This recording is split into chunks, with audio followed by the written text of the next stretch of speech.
তাহলে আসো ভাইয়া বিষয়টা দেখো দেখো ফ্লাজেলা কি জিনিস? হ্যাঁ রেকর্ডিং স্টার্ট দিছি মনে হয়, দেখো তো। আচ্ছা ফ্লাজেলা কি জিনিস ভাইয়া দেখো তো। ফ্লাজেলা হইলো ব্যাকটেরিয়ার মুভমেন্ট অর্গান, তাই না ভাইয়া? দেখতো এই যে একটা ব্যাকটেরিয়া যে মুভমেন্ট করতেছে এটা হলো ফ্লাজেলা। সিলিয়া আর ফ্লাজেলার মধ্যে ডিফারেন্স কি বলতো? সিলিয়া চিনো? সিলিয়া নাম শুনছো না? সিলিয়া মনে রাখবা, সিলিয়া ফ্লাজেলার মধ্যে ডিফারেন্স হলো সিলিয়া হইলো ছোট ভাইয়া, সিলিয়া হইলো কি এটা কোষের ভিতরে থাকে, বুঝতে পারছো? এগুলো হলো ছোট আর ফ্লাজেলা অনেক বড়, বুঝতে পারছো? ফ্লাজেলার মানে থ্রাস্টের কারণে মানে ফ্লাজেলার মুভমেন্টের কারণে পুরা একটা সেলের মুভমেন্ট হয়, কথা বুঝতে পারছো? পুরা একটা সেলের মানে পুরা এই স্ট্রাকচারটার পুরা মুভ করে, কারণ এটা বড় যেহেতু তাই ফোর্স বেশি দেয়। আর সিলিয়া আছে না, সিলিয়ার মুভমেন্টের কারণে কি হয় জানো? সিলিয়ার মুভমেন্টের কারণে এই সেলটা মুভ করে না, কিন্তু ধরো সেলের আশেপাশে যে তরল আছে না ওইগুলা মুভ করে, মানে বুঝতে পারছো? সেলের আশেপাশে যে তরলটা আছে তুমি সিলিয়ার মুভমেন্ট দিয়ে এগুলা মুভ করাইতে পারবা, কিন্তু এই ভারী সেলটারে তুমি কি মুভ করাইতে পারবা না। আর ফ্লাজেলা দিয়ে কি পুরো সেলরে মুভ করানো পসিবল। সিলিয়া বলো আর ফ্লাজেলা বলো, কোন কোষীয় অঙ্গাণু এই সিলিয়ার ফ্লাজেলা তৈরিতে হেল্প করে বলো তো? কোন কোষীয় অঙ্গাণু?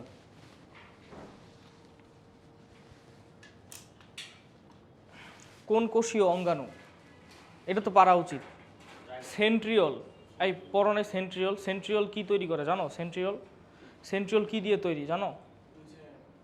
মাইক্রোটিউবিউল অনেকগুলা দিয়ে তৈরি, তন্তু দিয়ে তৈরি। এই যে শোনো, এই যে ধরো এই যে আমরা পড়ছি না যে অ্যানিমেল সেলের মধ্যে যখন নাকি কোষ বিভাজন হয় মানে প্রোমেটাফেজে, তখন সেন্ট্রিওল দুইটা কি এদিকে চলে যায় না? হ্যাঁ সেন্ট্রিওল দুইটা এদিকে চলে যায়, ওখান থেকে কি সুতা তৈরি হয় না? এইটারে স্পিন্ডল তন্তু বলে, তাই না?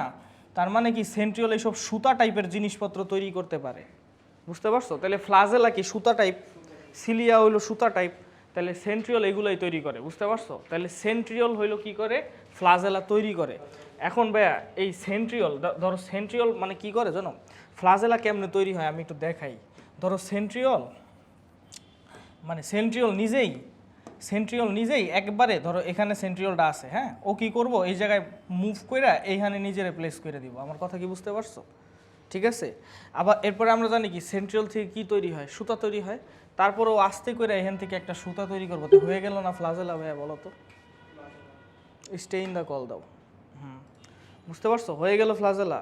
তাহলে মানে কি থেকে ফ্লাজেলা তৈরি হয় বুঝতে পারছো? আমি আবার বলি, সেন্ট্রিওল থেকে ফ্লাজেলা তৈরি হয়। কেমনে ভাইয়া? সেন্ট্রিওল কি করে নিজের কোন দিকে প্লেস করে? ধরো এটা সেন্ট্রিওল আছে, সে মুভ করতে করতে নিজের কি এই দিকে প্লেস করে, কথা বুঝতে পারছো? এরপরে এইখান থেকে একটা সুতা তৈরি করে, তাহলে এটাই হলো ফ্লাজেলা। আচ্ছা ঠিক আছে বুঝলাম। তাহলে কি শিখলাম? সেন্ট্রিওল থেকে ফ্লাজেলা তৈরি হয়। আচ্ছা এই সেন্ট্রিওলটা কি ফ্লাজেলার একদম কিসে থাকে বলো তো? মূল বা রুটে থাকে না, তাই না? মানে ফ্লাজেলার তো পুরা এইটা, আর এই সেন্ট্রিওলটা কি ফ্লাজেলার যে মূলটা এটা হইলো ধারণ করে, তাই না? তাহলে এটা বলা যায় না ফ্লাজেলার বেইজে এই সেন্ট্রিওলটা আছে, তাই এই সেন্ট্রিওলটা কি বলে জানো? বেজাল বডি। কি বলে ভাইয়া? বেজাল বডি মানে বুঝতে পারছো? তাইলে বেজাল বডি মানে কি? সেন্ট্রিওল যেইখান থেকে শুরু হয় ওইটা কি সেন্ট্রিওলের ভিত্তি বা বেস, ওটাকে বলে বেজাল বডি। বেজাল বডি কি কিসের তৈরি? আসলে বেজাল বডি নিজেই একটা সেন্ট্রিওল, কথা বুঝতে পারছো? আচ্ছা তাহলে দেখো, এই দেখো এটা হলো কি বেজাল বডি। দেখো একটা ফ্লাজেলার গঠন এটা, হ্যাঁ এটা হলো আমি জাস্ট এই যে দেখছো এইটাই কিন্তু সেন্ট্রিওল, বুঝতে পারছো? এটাই বেজাল বডি, ঠিক আছে। আচ্ছা এখন এটা থেকে এই যে দেখো ফ্লাজেলা বেরিয়েছে, এটা ফ্লাজেলার গঠন আমরা পড়বো, ঠিক আছে। আচ্ছা এখন ফ্লাজেলার গঠনের মধ্যে দেখো এখানে থাকে হলো কি বেজাল বডি, নাইস। এইখানে থাকে হুক, আর এটা হলো কি সুতা। সুতারে কি বলে ভাইয়া? ফিলামেন্ট। তোমরা কি জানো যে সুতারে ফিলামেন্ট বলে? ফিলামেন্টাস ব্যাকটেরিয়ার নাম শুনছো? ফিলামেন্টাস শৈবালের নাম শুনছো? ফিলামেন্ট মানে সুতা। যেমন ফিলামেন্টাস ব্যাকটেরিয়া মানে কি জিসান? সুতাকৃতির ব্যাকটেরিয়া। কেমন জানিস? দেখ এই যে এটা একটা ব্যাকটেরিয়া, এটা আরেকটা ব্যাকটেরিয়া, আরেকটা ব্যাকটেরিয়া, সুতার মতো, বুঝতে পারছো? সুতার মতো হয়ে গেল, বুঝতে পারছো? হ্যাঁ এরকম ধরো সুতার মতো হয়ে যায়, ঠিক আছে। তো এটা হলো তোমার সূত্রাকৃতির মানে সূত্রাকৃতির গঠন, এটার একটা নামও আছে স্ট্রেপ্টোকক্কাস, কথা বুঝতে পারছো? এনিওয়েজ, তো যাই হোক, ফিলামেন্ট মানে তাহলে বুঝতে পারছি। আচ্ছা দেখো ভাইয়া বিষয়টা কি, বিষয়টা হলো বেজাল বডি থাকে আর কি থাকে, এরকম একটা হুক থাকে, এই হুক দিয়া ওই বেজাল বডির সাথে কি থাকে, লাগানো থাকে। আর এরপরে ভাইয়া মানে ফিলামেন্ট থাকে যেটা নাকি তোমার মুভমেন্টে হেল্প করে। তাহলে বুঝতে পারছো? তাহলে আমারে বলো যে এই যে তোমার বেজাল মানে তোমার একটা ফ্লাজেলার কি কি পার্ট আছে? অ্যান্সার হইলো বেজাল body, hook, filament, that's it. কথা বুঝতে পারছো? আচ্ছা আচ্ছা, আরেকটা জিনিস তোমরা জানো, এই যে স্পিন্ডল তন্তু এক ধরনের মানে এক ধরনের স্পিন্ডল তন্তু কিন্তু আসলে একটা মাইক্রোটিউবিউল। তোমরা পড়ছিলা এই কোষীয় কঙ্কাল 3 প্রকার, সাইটোস্কেলিটন 3 প্রকার, একটা হলো কি মাইক্রোটিউবিউল, মাইক্রোফিলামেন্ট আর ইন্টারমিডিয়েট ফিলামেন্ট, পড়ছিলা? আচ্ছা, তো মাইক্রোটিউবিউল কীরকম মনে আসিল? মাইক্রোটিউবিউল কীরকম? আচ্ছা তোরা এটা পড়ছিলি যে মাইক্রোটিউবিউল যেই প্রোটিনটা দিয়ে তৈরি, ওই প্রোটিনের নামটা কি বলতে পারবি সানি? বলতো না, টিউবিউলিন প্রোটিন মনে আছে? টিউবিউলিন প্রোটিন দিয়ে কি মাইক্রোটিউবিউল করতো, আলফা টিউবিউলিন আর বিটা টিউবিউলিন, দেখবি লেখা আছে। হ্যাঁ, তো বিষয়টা হলো এইগুলোও কিন্তু আসলে মাইক্রোটিউবিউলের মতোই। তাহলে ওই ওই প্রোটিন মানে মাইক্রোটিউবিউল যদি টিউবুলিন প্রোটিন দিয়ে গঠিত হয়, তাহলে এই প্রোটিনটার নাম তুমি কি দিবা? ফ্লাজেলিন, তাই না? তাহলে ফ্লাজেলা যেই প্রোটিন দিয়ে গঠিত এটা কি বলে? ফ্লাজেলিন প্রোটিন। তাহলে এটা হলো ফ্লাজেলিন প্রোটিন দিয়ে গঠিত। কথা বুঝতে পারছো? মাইক্রোটিউবিউল যেমন টিউবিউলিন প্রোটিন দিয়ে গঠিত, এটা ফ্লাজেলিন প্রোটিন দিয়ে গঠিত। কথা বুঝতে পারছো ভাইয়া? এই তো এখন এই যে দেখো, এটা হলো ভাইয়া বেজাল বডি, এটা হলো হুক, আর এটা হলো ফিলামেন্ট, ঠিক আছে? আচ্ছা নাইস। এখন দেখো এই যে ফ্লাজেলা, এই যে ছোট ছোট দানা দেখতে পাইতেছো না, হলুদ হলুদ, এগুলো কি দেখো কি লেখা আছে? ফ্লাজেলিন প্রোটিন, ঠিক আছে? গেল। আচ্ছা ফ্লাজেলিন প্রোটিন দিয়ে গঠিত। এখন আসো সেন্ট্রিওল থেকে সৃষ্ট ব্যাকটেরিয়ার চলনাঙ্গ, এক্সট্রা আর কিছু পড়ার দরকার নাই। আচ্ছা সেন্ট্রিওল থেকে ব্লাজে সেটি নামবে, আচ্ছা ঠিক আছে ওকে। এখন আসো ভাইয়া, এটা একটা ব্যাকটেরিয়ার চিত্র তুমি দেখতেছো, ঠিক আছে? নাম্বার 1, এই ব্যাকটেরিয়ার চিত্রের মধ্যে ভাইয়া দেখো এই যে বড় যে লেজটা আছে, এটা কি হইব ভাইয়া? এটা থাক, বড় যে লেজটা আছে এটা হবো কি? ফ্লাজেলা, বুঝলাম। আচ্ছা এখন দেখো এটা সবচেয়ে বড় লেজ, তাই এটা হলো একটা ফ্লাজ। হ্যাঁ এইটাই, ছোট ছোট গুলা কি দেখো এখানে ছোট ছোট জিনিস আছে, দেখো তিনটা সাইজের জিনিস তুমি দেখতে পাইতেছো। হ্যাঁ তিনটা সাইজের জিনিস তুমি দেখতে পাইতেছো। একটা হইলো ভাইয়া এই যে বড় একটা, একটা হলো সবচেয়ে ছোট, আর একটা হলো মাঝারি। মাঝারি দেখতে পাইছো এটা? বুঝতে পারছো? একটা হলো কি এই যে সবচেয়ে বড়, এটা হলো সবচেয়ে ছোট এগুলা, আর এইটা কি মাঝারি না? তাহলে 3 সাইজের এক্সটেনশন দেখা যাইতেছে এর মধ্যে। এর মধ্যে এর মধ্যে ভাইয়া এর মধ্যে ফ্লাজেলাই একমাত্র জিনিস যেটা হলো টিউবিউলিন প্রোটিন দিয়া গঠিত। হ্যাঁ, ফ্লাজেলাই একমাত্র জিনিস যেটা টিউবিউলিন প্রোটিন দিয়ে গঠিত, মানে হলো তোমার ফ্লাজেলিন প্রোটিন দিয়ে গঠিত, ঠিক আছে? আচ্ছা, আর বাকিগুলা কি জানো? সাইটোপ্লাজমের এক্সটেনশন। সাইটোপ্লাজমের এক্সটেনশন মানে এটা অনেকটা মাইক্রোভিলাইয়ের মতো। বুঝতে পারছো? আমি তোমারে বুঝাই জিনিসটা। মানে ওর যে এই যে সেল মেমব্রেন আছে না, ওর যে সেল মেমব্রেনটা, এটা হলো এরকম ভাঁজ খাইয়া এই যে উপরে চলে গেছে, অতিরিক্ত অংশ, এটা প্রবর্ধন, এটা এক্সট্রা কোনো স্ট্রাকচার না।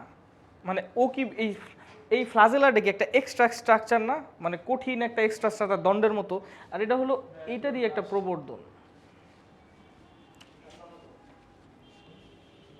হ্যাঁ ওয়ালাইকুম আসসালাম। হ্যাঁ হ্যাঁ হ্যাঁ, তুমি কি ইনান? আসো বসো, বসো বসো ভাই। চেনো এদের কারো? চেনো? তুমি তো মনে হয় বাংলা ভাষা, বাংলা, সরি, তুমি হইলো মনে হয় মর্নিং শিফটের না? আচ্ছা আচ্ছা আচ্ছা, মর্নিং শিফটের ইমন হইলো আমাদের কাছে পড়ে, বুঝতে পারছো? ফ্রেন্ড, ও আচ্ছা, তো ওই হইলো তোমার খবরটা দিছে মনে হয়। হ্যাঁ ও নিজে কই? ও আগের দিন আসছে, আজকে দাঁড়া একটা কল দিই আমি ওরে। 5টা কল কে দিছে আমারে? তুমি দিছিলা? আচ্ছা,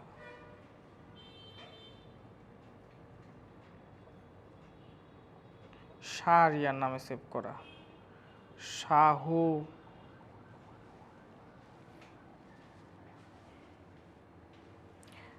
ও একটু লেট করিয়ে আসে।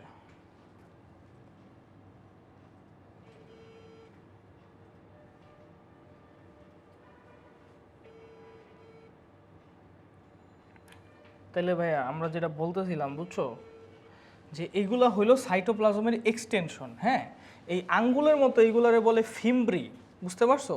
তাহলে এটা হইলো সব মনে রাখবো, সবচেয়ে বড়টা হইলো ফ্লাজেলা, আর এগুলা কিন্তু কোনো প্রোটিন দিয়ে গঠিত না। এটা কি সাইটোপ্লাজমের ইয়ে হইলো একটা এক্সটেনশন। আসো আসো শাহরিয়ার, আসো আসো, এই তাড়াতাড়ি আসো না কেন, তুমি মর্নিং শিফটে পড়ো মিয়া, হ্যাঁ তাড়াতাড়ি আসো না। হ্যাঁ হ্যাঁ, তুমি একটু লেট, বেশিক্ষণ যায় নাই, বুঝতে পারছো, অল্প। যাই হোক, এখন আসো। তো ভাইয়া যেটা বলতেছিলাম, তাহলে ফ্লাজেলা গেল, তারপরে কি গেল, এটা হলো সাইটোপ্লাজমের এক্সটেনশন, ঠিক আছে, ফিমব্রি। মানে আমরা শারীরিক যেটা বলতেছিলাম, আমরা ফ্লাজেলা পড়াইছিলাম, বুঝছো? তো ফ্লাজেলার মধ্যে আমরা এটা পড়াইছিলাম যে ফ্লাজেলা হলো কি দিয়ে তৈরি, সেন্ট্রিওল দিয়ে তৈরি, কথা বুঝতে পারছো? এবং ফ্লাজেলার হলো তিনটা পার্ট আছে, একটা হলো মনে রাখবা এইভাবে বেজাল বডি, একটা হলো হুক, আর একটা হলো কি ফিলামেন্ট, কথা বুঝতে পারছো? দ্যাটস ইট, ঠিক আছে। আচ্ছা, ফ্লাজেলা হইলো অনেক বড় থাকে, দেখো এই ব্যাকটেরিয়ার এই সবচেয়ে বড় পার্টটা কি ভাইয়া, ফ্লাজেলা। এবং এখানে আরও দুইটা সুতার মতো জিনিস দেখা যাইতেছে, দেখো একটা হলো সবচেয়ে বড়, যেটা সবচেয়ে বড় সেটা হইব ফ্লাজেলা। এরপর দেখো একটু ছোট ছোট দেখা যাইতেছে, এগুলোরে বলবা ফিমব্রি। ফিমব্রি মানে আঙ্গুল, কথা বুঝতে পারছো, আঙ্গুলের মতো ছোট ছোট। আচ্ছা, আর দেখো একটু মিড সাইজের দেখা যাইতেছে, মিড সাইজের যেটা, এটার নাম হইলো পিলি। এটার নাম শুনছো কখনো, পিলি বা পাইলাস? আমি এটা পড়াবো, এটা একটু ডিটেলসে পড়তে হবে, কথা বুঝতে পারছো? তবে ফ্লাজেলা আর ফিমব্রি পিলির মধ্যে পার্থক্য কি? ফ্লাজেলা হইলো একটা সুতার মতো মানে স্ট্রাকচার, মানে এটা হইলো একটা টিউবিলিন প্রোটিন দিয়ে গঠিত, কথা বুঝতে পারছো? আর ফিমব্রি আর পিলি হইলো সাইটোপ্লাজমের প্রবর্ধন। সাইটোপ্লাজমের প্রবর্ধন মানে কি, ধরো এইটা হলো একটা সাবস্টেন্স দিয়ে গঠিত, কথা বুঝতে পারছো, এটারে বলে ফ্লাজেলিন প্রোটিন, কথা বুঝতে পারছো? আর এই ফিমব্রি আর পিলি কেমনে তৈরি হয়েছে, যে দেখছো এই যে সাইটোপ্লাজমের এই যে সেল মেমব্রেন, দেখতো ভাইয়া, দেখ সানি, দেখ ভাইয়া, সাইটোপ্লাজমের যে সেল মেমব্রেন আছে না, তুই দেখছিস এই যে প্রবর্ধিত হয়ে গেছে, বুঝতে পারছো? তাহলে এগুলো হলো কি সাইটোপ্লাজমের প্রবর্ধন। এক্সট্রা কইরা কোনো প্রোটিন দিয়ে তুমি এটা তৈরি করছো না, তুমি জাস্ট সাইটোপ্লাজমটারই বাইর করে দিয়ে এটা তৈরি করছো, কথা কি বুঝতে পারছো? তো ফিমব্রি আর পিলি দুইটা হলো সাইটোপ্লাজমের প্রবর্ধন। আর ফ্লাজেলা ও হইলো কি ফ্লাজেলিন প্রোটিন দিয়া, ধরো তোমার একটা সেল, এই সেলের উপরে আবার একটা ফ্লাজেলিন প্রোটিন দিয়ে তুমি এক্সট্রা করে তৈরি করছো। আমার কথা কি বুঝতে পারছো ভাই, বলো? হ্যাঁ দাও, ঠিক আছে, ক্লিয়ার ভাইয়া? ওকে, তাহলে এখন আমরা একটু ফিমব্রি, ছোট ছোট লোমের মতো অংশকে কি বলে, ফিমব্রি বলে। হ্যাঁ শেষ তাড়াতাড়ি, হ্যাঁ, ছোট ছোট লোমের মতো অংশকে বলে ফিমব্রি, ঠিক আছে, ওকে। আচ্ছা, এগুলার লাভ কি ভাই, ফিমব্রি দিয়ে লাভ কি, দেখো এগুলা কাটা কাটার মতো না, তাহলে এগুলো কি পোষক দেহের সাথে কি কি লাইগা যাইতে সাহায্য করবে, বুঝতে পারছো? হ্যাঁ হ্যাঁ, রিসেপ্টর না, মানে ধরো গাইরা যাইতে, কোনো একটা টিস্যুর মধ্যে গাইরা গেল, বুঝতে পারছো, কাটা কাটার মতো গাইরা যাইতে সাহায্য করবে, এটা হলো অ্যাডেশনে হেল্প করে, কথা বুঝতে পারছো কি? আচ্ছা হ্যাঁ, অ্যাডেশনে হেল্প করে, ঠিক আছে।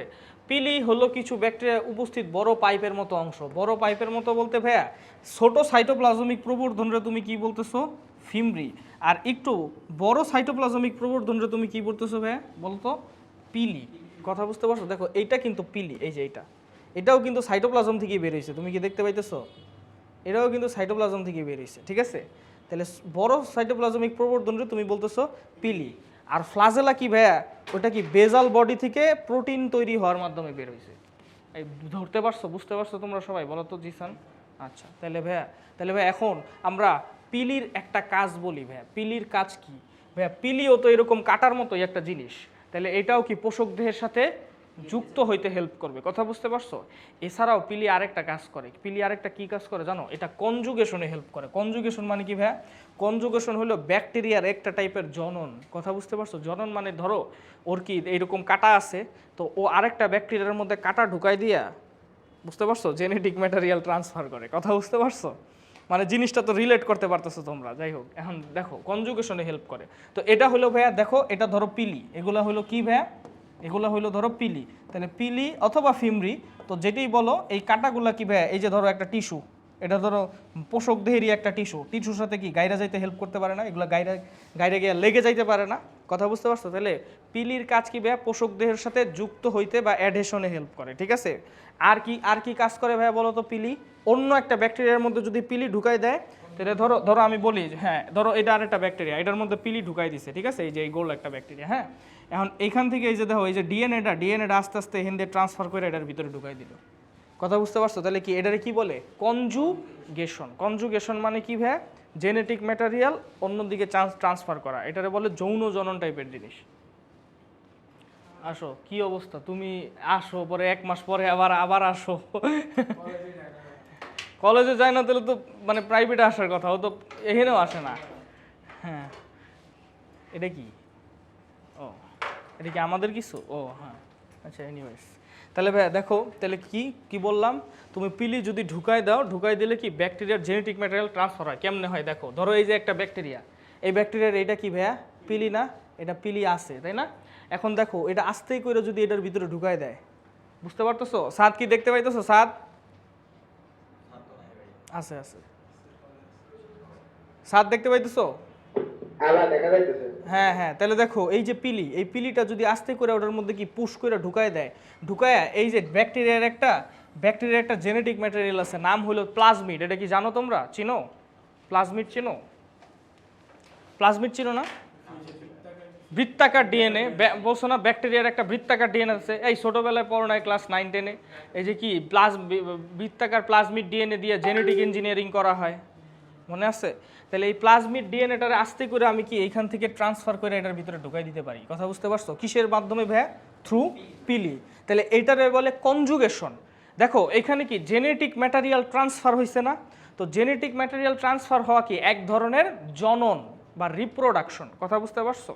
জনন মানে কি? গ্যামিটের মিলন। গ্যামিটের মিলনে কি হয়? একজনের থেকে একটা জেনেটিক ম্যাটেরিয়াল আসে, আর মা থেকে আরেকটা আসে, বাবা থেকে একটা জেনেটিক ম্যাটেরিয়াল আসে, এরপরে কি মিক্স হয়, মানে জেনেটিক ম্যাটেরিয়ালের একটা ট্রান্সফার বা এক্সচেঞ্জ ঘটে। কথা বুঝতে পারছো? তাহলে এটাও কি ব্যাকটেরিয়ার একটা জনন। কথা কি বুঝতে পারছো? এটা একটা রিপ্রোডাকশন। তাহলে পিলি কিসে হেল্প করে? জননে হেল্প করে। কথা বুঝতে পারছো? পিলি জননে হেল্প করে, মনে রাখবা। পিলি জননে হেল্প করে। আর কিসে হেল্প করে সানি? 1 নম্বর হলো জনন, 2 নম্বর কি? কানে গাঁততে বলতে যুক্ত হইতে তো লিখবো না, গাঁততে হেল্প করে, ঠিক আছে? শোন, এটা মজার কাহিনী বলে, আমি একটা স্টুডেন্ট পড়াইতাম, বুঝছো? আমি যখন ফার্স্ট ইয়ারে ছিলাম, ওরে পড়াইছি যে আচ্ছা কার্বন, এটা হলো কার্বন, হ্যাঁ, কার্বনের হলো 4টা হাত আছে, হ্যাঁ, তো 4টা হাত দিয়ে ও 4টা হাইড্রোজেন নিতে পারে, ছোট ক্লাসের পড়া তো, হ্যাঁ, 4টা হাইড্রোজেন নিতে পারে, নিয়ে মিথেন গঠন করে। হালা পরীক্ষার খাতায় এড়ে লিখেছে কার্বনের 4টা হাত আছে, ঠিক আছে? মানে হাত বলতে তো আমি যোজনী বুঝাইছি, বুঝছো? তো মানে ওটা বুঝার জন্য যে ওর যোজনী 4টা, মানে ওর 4টা হাত আছে, ও লেখা 4টা হাত আছে, ঠিক আছে? তো তোমরা আবার লেখানোর ভাই গাঁততে হেল্প করে, ঠিক আছে? আচ্ছা ঠিক আছে। এখন পিলির মাধ্যমে ব্যাকটেরিয়া পোষকদের সাথে যুক্ত হয়, যেমন গনোরিয়া রোগের নাম শুনছো? গনোরিয়া হলো একটা এসটিডি, সেক্সুয়ালি ট্রান্সমিটেড ডিজিজ, বুঝছো? তো গনোরিয়ার যে জীবাণু আছে, এই জীবাণুর কাছে পিলি আছে। তো পিলি দিয়া কি করে, ও যে মহিলাদের ভেজাইনা, ওই ভেজাইনাতে হইলো গাইরা বৈশা থাকে। কথা বুঝতে পারছো?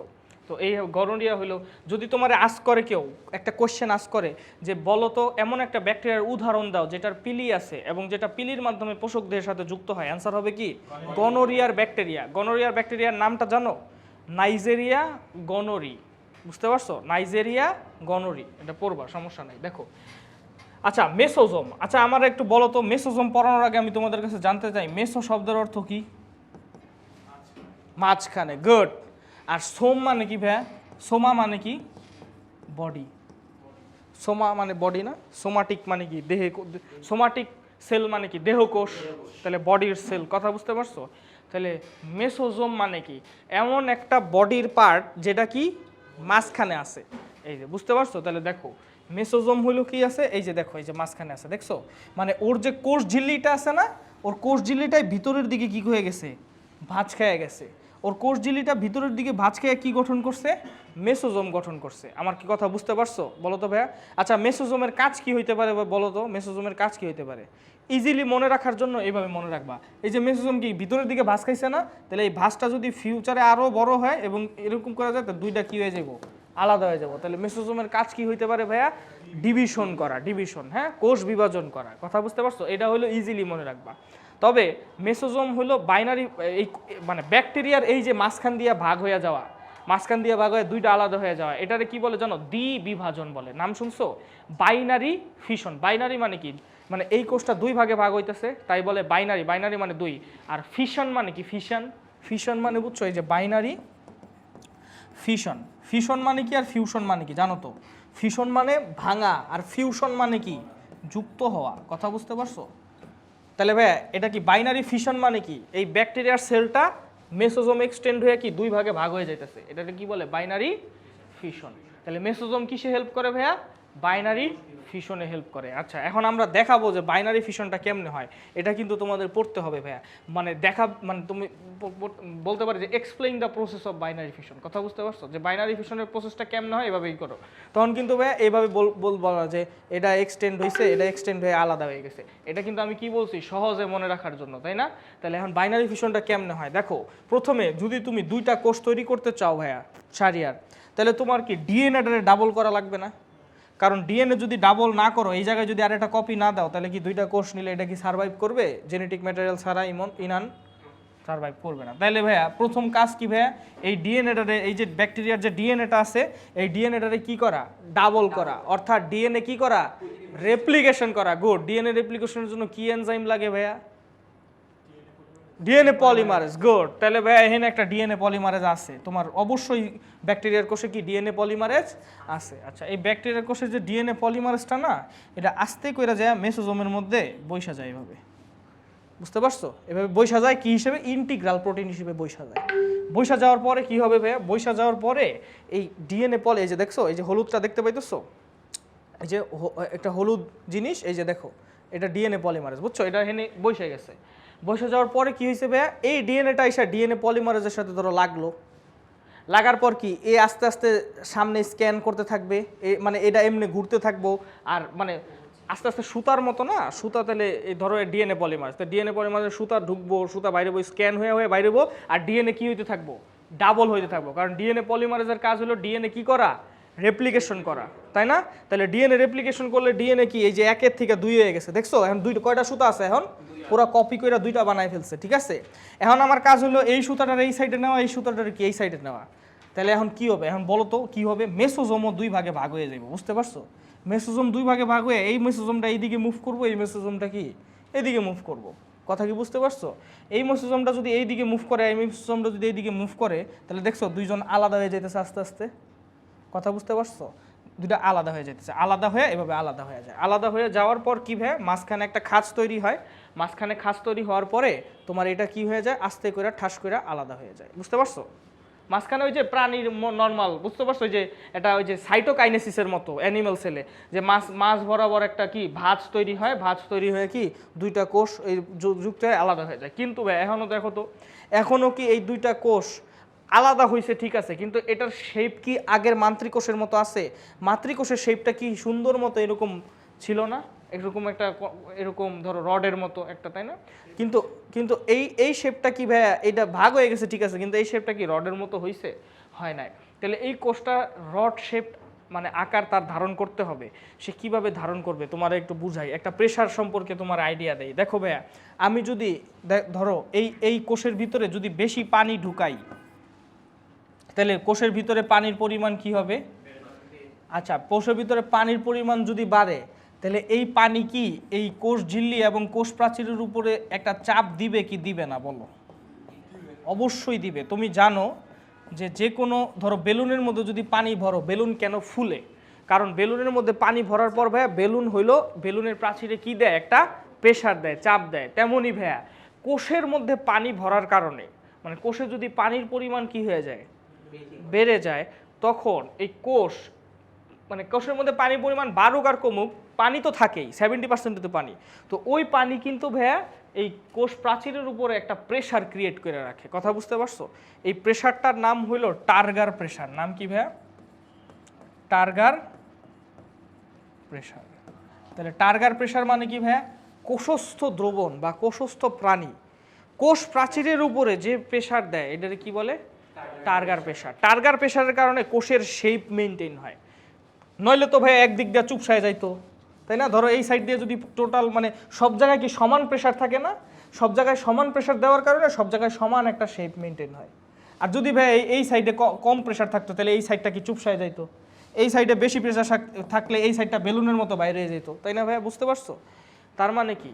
কি হাসো কেন? কি? আচ্ছা ঠিক আছে। ঠিক আছে, তাহলে ভাইয়া দেখো, তাহলে এই সাইডটা বেলুনের মতো বের হয়ে যেত, বুঝতে পারছো তো? তার মানে কি? তার মানে হলো টার্গার প্রেশার হলো কোষের কি মেনটেন করে ভাইয়া? চাপ। আর টার্গার প্রেশারটা কি ইমন? কোষস্থ বস্তু না, কোষস্থ পানি। কোষস্থ পানি কিসের উপরে?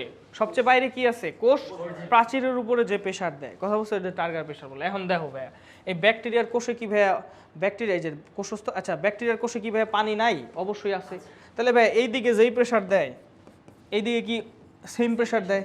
তাহলে এই দিকে যদি এরকম কার্ভ হয়ে শেপ থাকে, তাহলে এই দিকের শেপটাও এরকম কি কার্ভ হওয়ার কথা। কথা বুঝতে পারছো? তাই এই প্রেশারের কারণে দেখো, এই প্রেশারের কারণে কি হয়, এই প্রেশারের কারণে এই সাইডটাও আস্তে করে কি হয়ে যায়, কার্ভ হয়ে যায়। এখন কার্ভ হয়ে যাওয়ার কারণে কি হয় জানো? দেখো দুইজনের ধাক্কা দেয়। দেখো এই প্রেশারের কারণে কি, এটা যখন কার্ভ হবে, এই যখন কার্ভ হবে তখন টক করে দুইজনের ধাক্কা দিবে না? আমার কথা বুঝতে পারছো নাকি বলো তো? এখন কিন্তু এরা কাছাকাছি আছে, তাই না? মানে আমি ধরো বুঝাইতেছি যে ধরো এটা আমার ব্যাকটেরিয়া, তাই না? এটা হলো একটা আগের ব্যাকটেরিয়া। কোন ব্যাকটেরিয়া এটা? কোন দিকে? এটা হলো ধরো বিভাজনের আগের অবস্থা, বিভাজনের আগের অবস্থা। ধরো ধরো হ্যাঁ, ধরো এই অবস্থায়, এই অবস্থায় আমার ব্যাকটেরিয়াটা এরকম আছে। তারপরে কি এটা মাঝখান দিয়ে সাইটোকাইনেসিস এরকম হইলো। এখন শেপ লাভ করার জন্য এদিকে কি টার্গার প্রেশার পড়বে, এদিকেও টার্গার। তখন টার্গার প্রেশার পড়লে এটার শেপ কি আবার এরকম হয়ে যাবে না? এরকম ওই যে এরকম রড হয়ে যাব। তো রড যখন হয়ে যাব তখন কি এটা টাক করে এরকম কি হয়ে যাব, দুইজনের ধাক্কা দিয়ে কি হয়ে যাব, আলাদা হয়ে যাবে। আমার কি কথা বুঝতে পারছো ভাইয়া? ধরতে পারছো কিনা বলো তো? ধরতে পারছো? তাহলে ধরতে পারলে এখন দেখো, বইটা দাও, দেখো বইটার ভিতরে দেখো। হ্যাঁ, 170 পেজে দেখো কি লেখছে, 6 নাম্বার পয়েন্টে কি লেখছে বলো তো? তার মানে কি কারণে আলাদা হয় ভাইয়া বলো তো? টার্গার প্রেশারের কারণে আলাদা হয়। আলাদা মানে বুঝতে পারছো? আলাদা মানে কিন্তু এই আলাদা না, আলাদা মানে দূরে সরে যাওয়া। আলাদা দেখো, ও কিন্তু এখন আলাদাই আছে। মানে এই দুইটা কোষ কি, এটা একটা কোষ, এটা একটা কোষ, দুইটা কিন্তু কি আলাদাই, আলাদাই আছে। কিন্তু ওইখানে কি বুঝাইছে, এটা দূরে সরে যায়। বুঝতে পারছো? মানে প্রেশার পড়ছে, প্রেশার পইরা ওর মানে এখানে প্রেশার পড়ছে, এটাও ফুলছে, এটাও ফুলছে, তারপর টাক করে হইলো আলাদা হয়ে গেছে। কথা বুঝতে পারছো? শেষ পর্যায়ে টার্গার প্রেশারের কারণে আলাদা হয়। এখন ভাইয়া দেখো, এই যে টার্গার প্রেশারের কারণে দুই ব্যাকটেরিয়ার শেপ আসে এবং একে অপর থেকে সম্পূর্ণরূপে আলাদা হয়ে যায়। এটি হলো সম্পূর্ণ দ্বিবিভাজনের মাধ্যমে সংখ্যা বৃদ্ধির প্রসেস। তাহলে ভাইয়া দ্বিবিভাজনে আমরা কি পড়লাম বলো তো? দ্বিবিভাজনে প্রথমে কি হয়? 1 নাম্বার, মেসোজোমে ডিএনএ পলিমারেজ এনজাইম লাগে, তাই না? আচ্ছা, তোমার বইয়ে কি লেখছে বলো তো? তোমার বইয়ে লেখছে যে ব্যাকটেরিয়াল ক্রোমোজোম তথা ডিএনএ কোষের মাঝামাঝি দুই প্রান্তের মাঝামাঝি অবস্থান নেয় এবং প্লাজমা মেমব্রেনের সাথে যুক্ত হয়। ভাইয়া মেসোজোম কি প্লাজমা মেমব্রেনের একটা অংশ না? বলো তো মেসোজোম কি প্লাজমা মেমব্রেন? আমি কি বলছি, মেসোজোম কেমনে তৈরি হয়েছে ভাইয়া বলো? মেসোজোম কি প্লাজমা মেমব্রেন ভাঁজ খেয়ে তৈরি হয়েছে না? তাহলে এটা তো প্লাজমা মেমব্রেনের অংশ। আচ্ছা, তারপরে কি লিখছে? ডিএনএটা হলো প্লাজমা মেমব্রেনের সাথে যুক্ত হয়। অ্যাকচুয়ালি প্লাজমা মেমব্রেনের সাথে কি ডিএনএ পলিমারেজ থাকে, তাহলে ডিএনএটাও গিয়ে ডিএনএ পলিমারেজের সাথে যুক্ত হয়। তার মানে ডিএনএটা প্লাজমা মেমব্রেনের সাথেই যুক্ত হয়, কারণ ডিএনএ পলিমারেজ নিজে তো প্লাজমা মেমব্রেনেই আছে। আমার কি কথা বুঝতে পারছো? আচ্ছা, যুক্ত হওয়ার পরে কি লিখছে ভাই? পরের পয়েন্টটা কি লিখছে? পরের পয়েন্টটা লিখছে প্লাজমার সাথে যুক্ত হচ্ছে ডিএনএ অণুর রেপ্লিকেশন ঘটে। কথা কি বুঝতে পারছো? প্লাজমা মেমব্রেনের সাথে দেখো যুক্ত হয়েছে, যুক্ত হওয়া এই যে হলুদ কালার ডিএনএ পলিমারেজের সাথে যুক্ত হয়েছে। প্লাজমা মেমব্রেনের সাথে যুক্ত থাকা অবস্থায় এটা রেপ্লিকেশন ঘটছে। রেপ্লিকেশন ঘটার পরে কি হয়েছে? পরে কি লিখছে ভাই বলো তো? লম্বায় বৃদ্ধি পায় এবং কোষ প্রাচীর প্লাজমার বিদেশের দুই, দেখো বুঝাইতেছে কি, ও হইলো লম্বায় বৃদ্ধি পায়, পাশাপাশি মেসোজোমও আলাদা হয়। হ্যাঁ ভাইয়া, মেসোজোম এটা আলাদা হইয়া তুমি যদি লম্বায় বৃদ্ধি করো, তাহলে মেসোজোমের এই পার্টটা এই সাইডে আসবে, এই পার্টটা কি এই সাইডে আসবে। তখন এই পার্টটা এই সাইডে আসলে, এই পার্টটা এই সাইডে আসলে, এটা ডিএনএও কি আস্তে আস্তে কি হবে, ধরো তো দূরে সরে যাবে। আমার কি কথা বুঝতে পারছো? এটা কিন্তু আমি এইভাবে সরাই না, এটা কি লম্বায় বৃদ্ধি করে দুইটারে সরাইছি। কথা বুঝতে পারছো? আমার কথা কি বুঝতে পারছো ভাইয়া? যে মেসোজোমও কি এই যে এরকম দুই ভাগে ভাগ হয়ে গেছে, ঠিক আছে? এখন আমি লম্বায় বৃদ্ধি করলি, যদি লম্বায় বৃদ্ধি করি এই পার্টটা এই সাইডে যাবে, এই পার্টটা এই সাইডে, যখন ডিএনএ দুই সাইডে আলাদা হয়ে যাবে। তারপরে হ্যাঁ হ্যাঁ হ্যাঁ নাও। ও আচ্ছা, এটা আমি ভাবছি তোমার পিঠ জ্বলে যাইতেছে।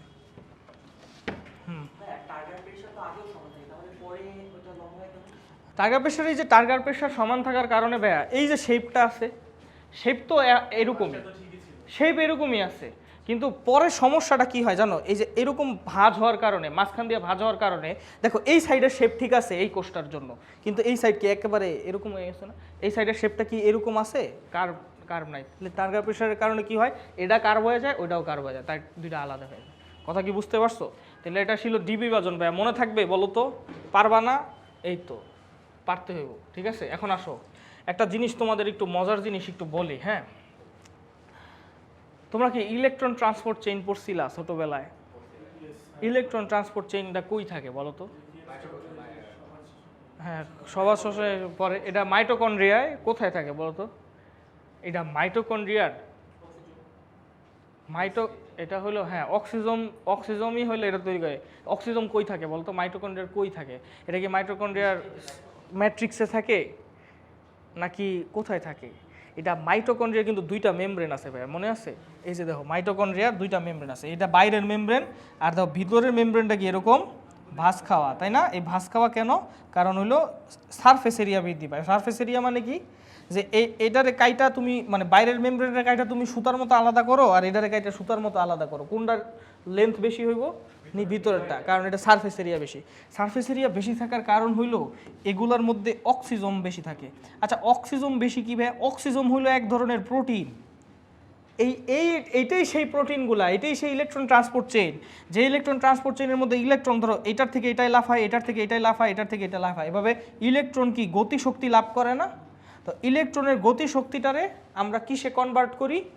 রাসায়নিক শক্তিতে কনভার্ট করি। এইটাই কথা বুঝতে পারছো? ইলেকট্রন ট্রান্সপোর্ট চেইন এইটাই, কথা বুঝতে পারছো? যে এই যে ইনার মেমব্রেনে কি থাকে, কিছু প্রোটিন থাকে, তো এই প্রোটিনগুলোর মধ্যে দিয়ে ইলেকট্রন কি হয়, একটা থেকে আরেকটা যায়। তো এই যে এটার কারণে ইলেকট্রনের কি একটা গতিশক্তি তৈরি হয় না? এই ইলেকট্রনের গতিশক্তিটারে আমরা জানি শক্তি কখনো ধ্বংস হয় না, তাই না? তো ইলেকট্রনের গতিশক্তিটারে আমরা রাসায়নিক শক্তিতে কি করি, কনভার্ট করি। এবং এইটা যে কি সুন্দর একটা জিনিস, এটা তুমি যখন পড়বা এটা তোমার একদম ম্যাথের মতো ব্রেনের মধ্যে ঢুকে যাবে। কথা বুঝতে পারছো? যখন তুমি উদ্ভিদ শারীরতত্ত্বে এটা পড়বা, বুঝতে পারছো? উদ্ভিদ শারীরতত্ত্বে এটা মানে ইলেকট্রন ট্রান্সপোর্ট চেইন কঠিন কিছু না, এটা তুমি বুঝবা যে কেন। আমি তোমার জিজ্ঞেস করলে তুমি নিজেই বলতে পারো আচ্ছা পরে কি হইব। আমি তোমার জিজ্ঞেস করবো, তুমি বলবা হ্যাঁ ভাই পরে এটা হইব, পরে এটা হইব, কারণ এটা জাস্ট ফিজিক্স, শক্তির রূপান্তর। কথা বুঝতে পারছো? তো এখন দেখো মানে কি চায়। ও আচ্ছা, কিছু পড়ে গেছে। আচ্ছা এনিওয়েজ, এখন আসো ভাইয়া, তো আমি যেটা বলতেছিলাম তার মানে কি শিখলা বলো তো? শিখলা যে ইলেকট্রন ট্রান্সপোর্ট চেইনের অবস্থান কোথায় ভাইয়া? কোষ ঝিল্লিতে। হ্যাঁ, অক্সিজেন তো আছে, কিন্তু অক্সিজনই তো ইলেকট্রনের একটা থেকে আরেকটার সাথে, কিন্তু এগুলা থাকে কই ভাইয়া? কোষ ঝিল্লিতে, প্লাজমা মেমব্রেনে। এখন ব্যাকটেরিয়ার কি ভাইয়া কোনো কোষ ঝিল্লি, ব্যাকটেরিয়ার কি কোনো মাইটোকন্ড্রিয়া আছে? নাই, কিন্তু ব্যাকটেরিয়ার তো কোষ ঝিল্লি আছে। কথা বুঝতে পারছো? তাহলে ব্যাকটেরিয়া মানে নর্মালি কোষের কি হয়, ধরো কোষের ক্ষেত্রে তো ধরো মাইটোকন্ড্রিয়া আলাদা করে থাকে, তাই না? ধরো এটা একটা কোষ, তো এর মধ্যে মাইটোকন্ড্রিয়া আলাদা করে আছে, তো এর কোষ ঝিল্লির মধ্যে হলো কি দিতে পারবা তুমি? ইলেকট্রন ট্রান্সপোর্ট চেইন দিতে পারবা। কিন্তু ব্যাকটেরিয়ার তো ভাইয়া তো কোনো নাই, মাইটোকন্ড্রিয়া নাই। এখন ব্যাকটেরিয়ার যদি মাইটোকন্ড্রিয়া না থাকে, আর আমরা জানি সবাত শ্বসনের একটা ইম্পর্টেন্ট ধাপ হলো কি ইলেকট্রন ট্রান্সপোর্ট চেইন।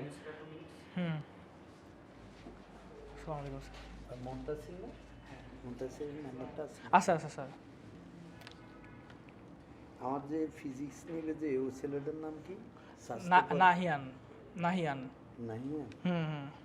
ওর নাম্বারও আছে স্যার? ওরটা নাই, মুনতাসিরে দিলেই হবে স্যার। 018 স্যার। মুনতাসির হলো কোন জায়গায় যেন? Arm forces medical college sir. হ্যাঁ হ্যাঁ, 0188 659 2186 2186। মুনতাসির না? জি স্যার। ফোন ধরে নাকি দেখেন স্যার, আমি দিচ্ছি।